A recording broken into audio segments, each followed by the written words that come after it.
You're listening to The Jacob Valk Show. He's breaking down the latest and greatest in sports as only he can. Follow him on Twitter at RealJacobValk. Here he is, Jacob Valk.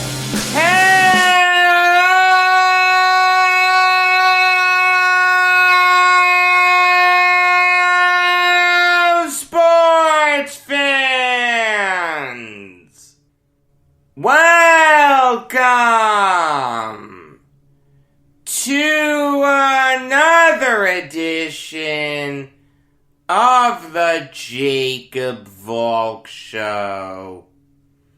I am the Jacob Valk, and I have to start with some interesting news involving the Oakland Athletics. According to Jeff Passan of ESPN, Major League Baseball has encouraged the Athletics to explore alternative locations if they don't get a new stadium in Oakland.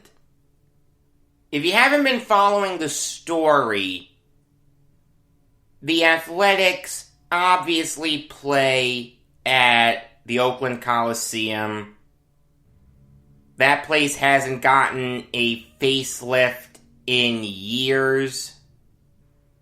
I've never been there, but from what I've heard, it's not a good place to watch a game. Obviously, there's a lot of foul territory. For football, it was really bad. It was part of the reason why the Raiders moved to Vegas. The Oakland Coliseum is not a long-term answer for the Athletics. For a while, they've been pushing for a new waterfront stadium at the Howard Terminal in Oakland as the centerpiece of a $12 billion upgrade to that area of the city. They're going to build houses. They're going to look to entice tech companies to build their headquarters there. That's the plan. It's been stuck in neutral for a while, and now Rob Manfred and the Athletics want the city of Oakland to move things along. Now, without knowing too much about the city of Oakland, like I said, I've never been there. I don't think it's likely that the Athletics are going to get a new stadium in Oakland. The city just saw the Raiders move. The Warriors moved from Oakland to San Francisco. How likely is it that the city is going to find the resources to keep the Athletics when they couldn't keep the Raiders or the Warriors? Now, I know what you're thinking. How much money are the Athletics kicking into this new development project? I don't know. What I know is for the stadium itself, the Athletics are proposing $1 billion with a B in private funding. If that's it, if that's all the private funding that they're allocating, that means that the Athletics are expecting the city of Oakland to pay $11 billion. That is absurd. That means raising taxes. There's no way that's going to work. Do I know for sure that the Athletics are asking the city to chip in $11 billion? No, but I think it's a safe bet to say that they want the city to pay for part of it. Now that gets into the whole argument of should cities pay for new stadiums or should owners pay for it? Look, that's an incredibly complicated issue. I mean, just to boil it down to the ground, I see it both ways. I understand that these owners are billionaires. And if they have the money to build a new stadium, let them build a new stadium. Don't ask Joe Blow to pay for it. On the other hand, that new stadium is going to create jobs. It's going to build up the local economy. It's going to help the city a lot.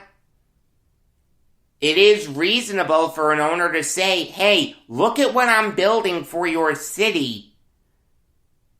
You've got to help me out a little bit. Now, granted, that does lead to situations where you screw over great fans. I mean, Oakland Raiders fans were great fans. They got screwed over hard. St. Louis Rams fans were great fans. They got screwed over hard. Are there some cases where it makes sense to move? Absolutely. The Islanders needed to move about 20 years ago. Next season, they're finally getting a new arena. The Nets, instead of playing in New Jersey, moved to New York. Brooklyn, New York City. An area where there's mass transit. That area got built up. I mean, my father grew up in Brooklyn. He told me, Jacob, I was never in this area growing up. There was no reason to go to downtown Brooklyn. Now there is. Atlanta Thrashers fans couldn't support their team. Thrashers had no choice but to move to Winnipeg and bring back the Jets. You know what? Those fans are good fans. In this particular instance, it does make sense to move. Athletics fans are not great fans. Those fans care a lot more about football and basketball than they do baseball. The Athletics are always at the bottom of the league in terms of attendance.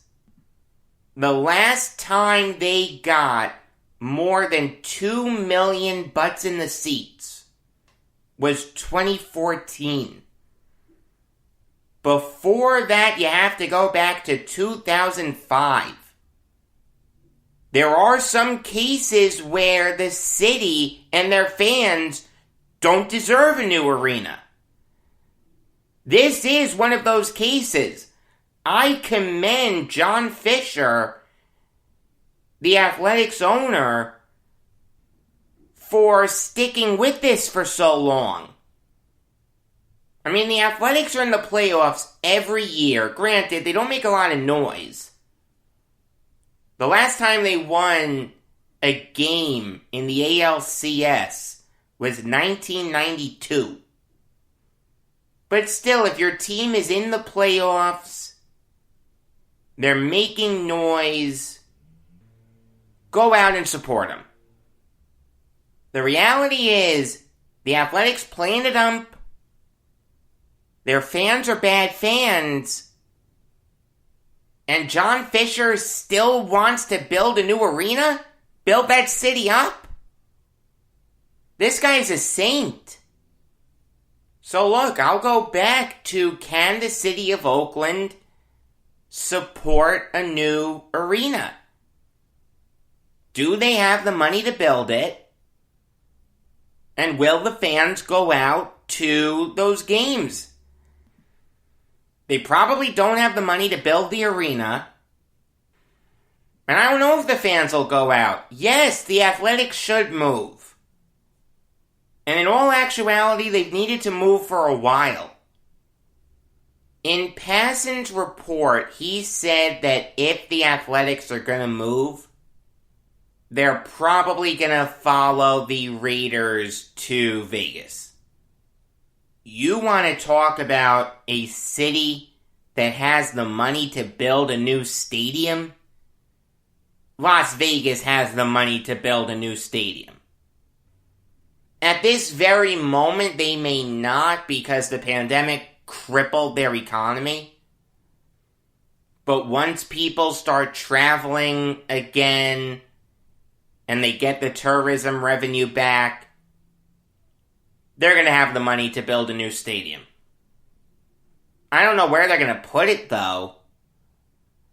You can't put it on the Strip. A baseball stadium is too big. Maybe you're looking at a suburb of Vegas. I mean, I'll say this. The Las Vegas 51s no longer exist. They became the Las Vegas Aviators just in time for their brand new stadium in Summerlin, Nevada. So a minor league baseball team changed their name and got a new stadium in Nevada. Is there another suburb that could add a stadium? I don't know. The Las Vegas 51s used to play at Cashman Field. I've watched a game at Cashman Field. What it's now being used for primarily is soccer. Also, they're going to have a rugby team. Let me ask you this. If you're Las Vegas and you have another major sports team willing to move to your city, don't you want them as close to the tourists as possible? The Golden Knights play on the Strip, and the Raiders play technically in Paradise, Nevada, but no one there calls it Paradise, Nevada. They consider themselves Vegas. You want them close to the tourists. So maybe what you do is you turn the site that Cashman Field is at into a major league stadium. I don't know how that's going to work in terms of leases, but if I was the mayor of Vegas or the governor of Nevada, I'd want the Las Vegas Athletics to play as close to the tourists as possible. The only location that makes sense is the site where Cashman Field is. Look, you're going to need to build it out. That is a residential area. Eminent domain is going to come into play. It's going to be a long, drawn-out process. There's no question. There may be an easier way to do it. Maybe you do put him in a suburb. Maybe you find some land somewhere else near the Strip. I mean, I'll say this. If Las Vegas is going to get a baseball team, they've got to play in a domed stadium. I went to a night game at Cashman Field.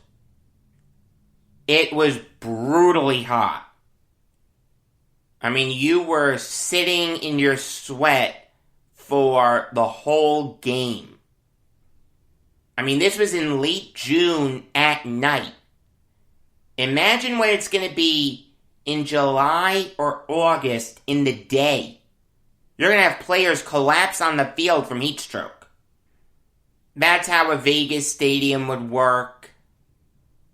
The city of Nashville has been fighting for a baseball team for a while.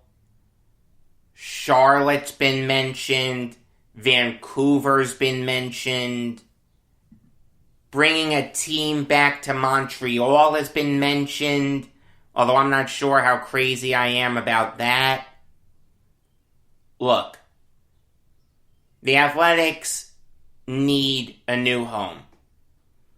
In a perfect world, would it be in Oakland? Yes. That's what Major League Baseball wants. That's what the city wants.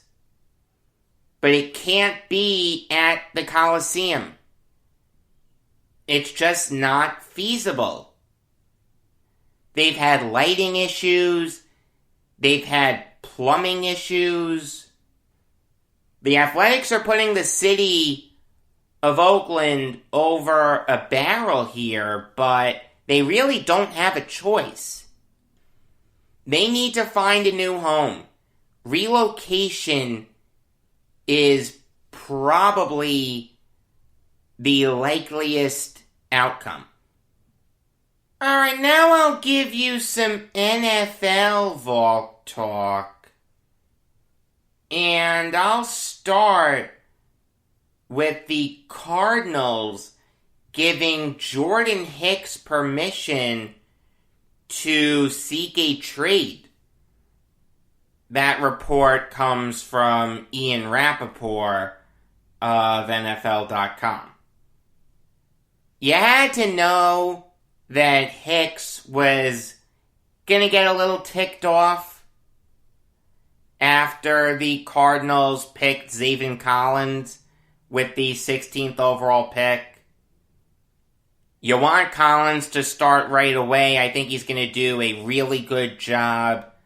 I like Collins a lot. Some people thought he was the best edge rusher in the draft.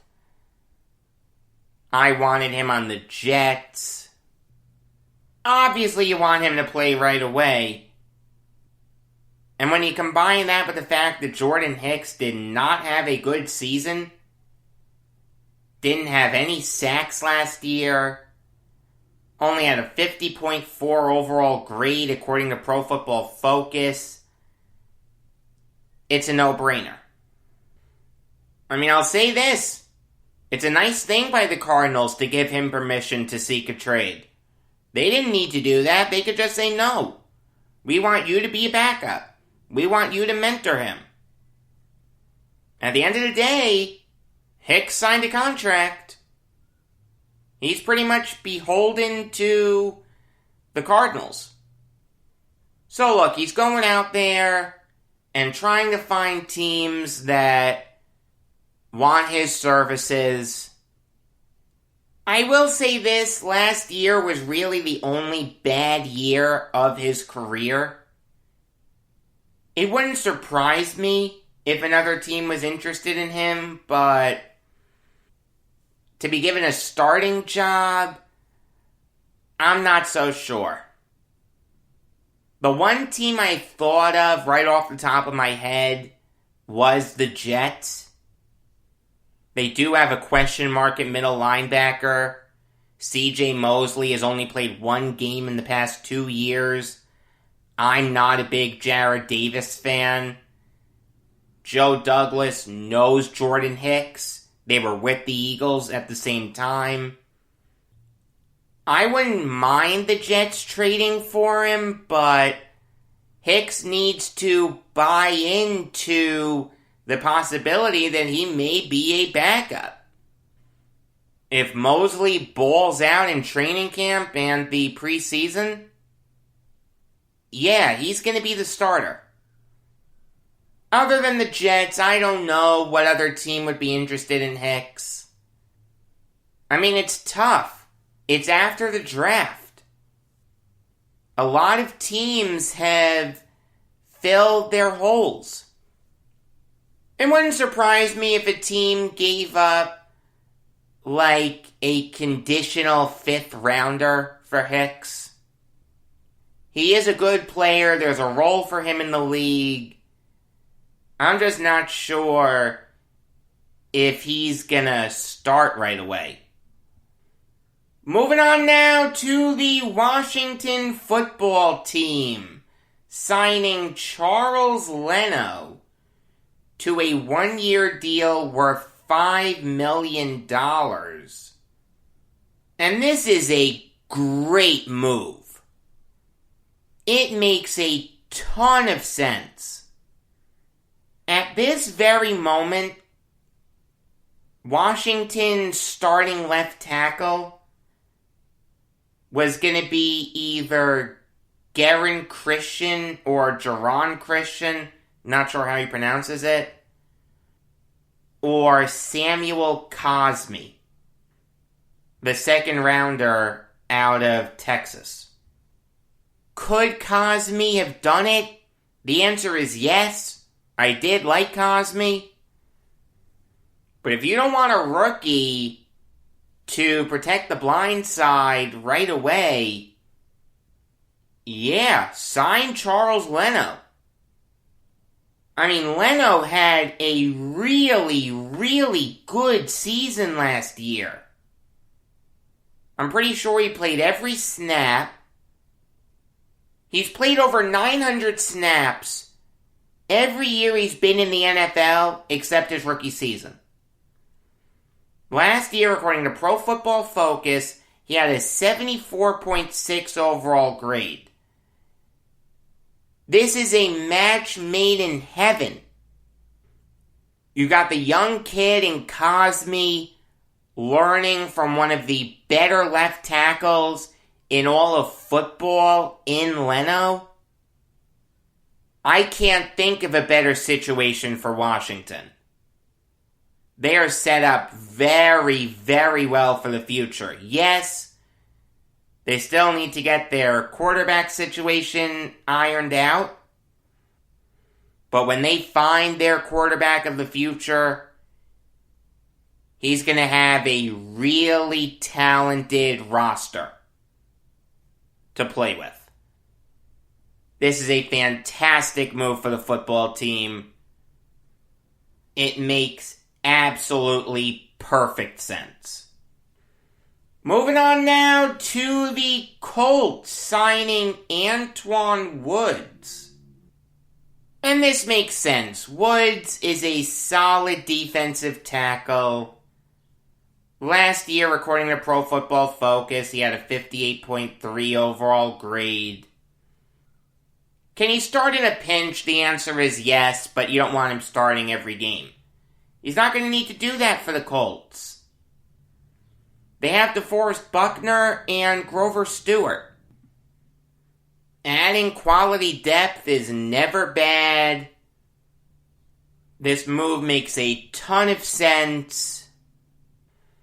I like the fit a lot. Good job by the Colts. Matt Eberflus is going to get the best out of Woods. Let me tell you, Eberflus is one of the best defensive coordinators in the NFL. I'd be very surprised if he wasn't a head coach 12 months from now. Him, Brian Dable, and Eric Bieniemy. Alright, now I'll give you some NHL Valk talk. No, it's not about David Quinn. I had said for a while that Quinn was going to be fired. The firing was made official. There's not much I can say about it. I don't mind Drury firing Quinn. I mean, I will say this. I spoke to my father about it this morning. I brought up the idea of Tortorella, and my dad said no. There's no way. It didn't end well with Torts. He didn't care that Drury used to play for Tortorella. He did like the idea of Tortorella coaching this young Rangers team. You get the sense that they would buy into his system, but I don't think he wants Torts. I don't know who Drury's going to hire, but it's the right decision to move on from Quinn. Instead, the story that I really want to talk about is the Sharks signing Alexander Barabanov to a 1-year extension worth $1 million. Maybe it's not the most earth-shattering move ever, but you know what? It's a really good move. It makes a ton of sense. Barabanov got to the Sharks at the deadline from the Maple Leafs. And with the Sharks, he was almost a point-a-game player. He had 7 points in 8 games. Is that sustainable through an 82-game stretch? I don't know. I mean, I'll say this. Barabanov was on the Sharks' first line.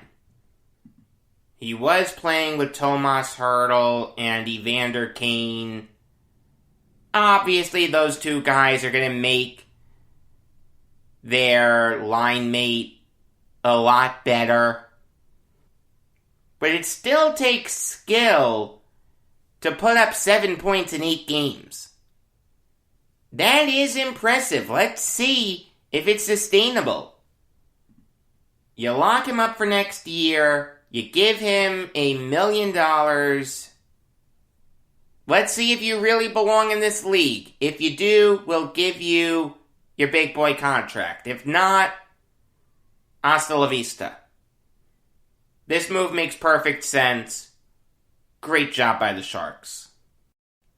I'll close this show out by eulogizing one of the most dominant college quarterbacks in recent memory that you may not remember. That, of course, is Colt Brennan, who died yesterday at the age of 37. This is a guy who had demons. When he was at the University of Colorado, he was accused of sexual assault. After his NFL career, he dove into the bottle, had a lot of drunk driving episodes, and now he's dead at the age of 37. I mean, your heart just breaks for him. This guy had his whole life ahead of him. He had, 50 years left? 37 isn't middle-aged. It's really tragic. Brennan played 1 year at a JUCO called Saddleback College, which is in California. He turned his life around, and because of that, June Jones, Hawaii's then head coach, gave Brennan an opportunity to walk on for the Rainbow Warriors. And he did. He started 10 out of the 12 Hawaii games that year. He was responsible for 4,455 yards. He threw 35 touchdowns. Both of those marks led the nation. He threw 4,301 passing yards. He completed 68% of his passes, threw 35 touchdowns to 13 interceptions. He had a fantastic season. In fact, those 4,301 passing yards are the 8th most in WAC history. In 2006, he had his best season. Completed 72.6% of his passes, threw for 5,549 yards. He threw 58 touchdowns to 12 interceptions. Brennan led the country that year in completion percentage, passing yards, and passing touchdowns. In fact, the 58 touchdowns that he threw are the most ever in a season. He broke David Klingler's record. Brennan actually got some Heisman Trophy votes that year. Think about that. A quarterback from the University of Hawaii got Heisman Trophy votes. Did he win? No. Troy Smith did. But Brennan still got votes. That's impressive. The year after that, Brennan had another great season. Completed 70.4% of his passes for 4,343 yards. Threw 38 touchdowns and 17 interceptions. That year, he broke the record for most touchdowns thrown by a quarterback in college football history. That record used to be held by Ty Detmer. Now, granted, Brennan no longer leads in that category. It's actually Case Keenum now. Then Kellen Moore, then Graham Harrell. But still, Brennan had the record for a year. That's impressive. After playing in the Hawaii Bowl the year before, beating ASU 41-24, Hawaii finished the regular season undefeated. They were the 10th best team in the nation, according to the AP, in the second to last poll that they did in 2007. Hawaii earned a Sugar Bowl berth. Unfortunately for them, they got creamed by Georgia 41-10. In fact, that game led to the Atlanta Journal-Constitution putting out a really insensitive headline. In reporting the news of Brennan's death, the AJC used the headline, "Quarterback Georgia defeated in 2008 Sugar Bowl has died." Look, I understand that you're Georgia's paper.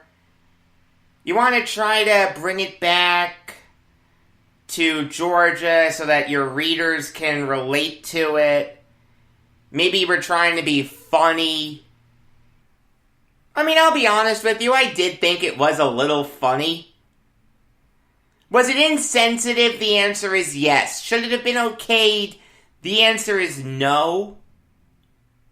But realize how important Bulldogs football is to the state of Georgia. If you're that state's newspaper, and let's face it, the AJC is the biggest paper in Georgia, you do want to relate it to your readers. I get what they were going for. I thought it was a little funny, but no, it is insensitive. A man did just die. You should show some respect. The biggest accomplishment in his career wasn't losing to Georgia in the Sugar Bowl. I mean, come on. You've got to know when the right time for humor is. An obituary isn't that place. Brennan was a Heisman Trophy finalist that year. He finished third in voting behind Darren McFadden and the eventual winner, the human piece of garbage that is Tim Tebow. He was drafted by the Redskins in the 6th round. Never played a down in the NFL. Did he deserve an opportunity? The answer is yes. He tore it up in the preseason in 2008. Led all rookies in touchdown passes, passing yards, and quarterback rating. It's just that, unfortunately for Brennan, the Redskins had Jason Campbell. And obviously Mike Shanahan wasn't going to give him a shot. New regimes mean new quarterbacks. It's really incredible if you stop and think about it. One of the most underrated quarterbacks in college football history. One of the most dominant quarterbacks in recent college football history that you forgot about. Never played a down of professional football. Never got into an NFL game, a UFL game, a CFL game, or an AFL game. Those were leagues that he played in. He just never got into a game. It's incredible. You know what it proves, in all seriousness? You can't overstate the importance of June Jones to Brennan's career. Without Jones, no one would know Brennan's name. It's just that simple. Jones deserves a lot of recognition, let me tell you. It's a shame that he couldn't outrun his demons. May he rest in peace. Until tomorrow, I am Jacob Valk saying that I should hold a telethon for hiccups.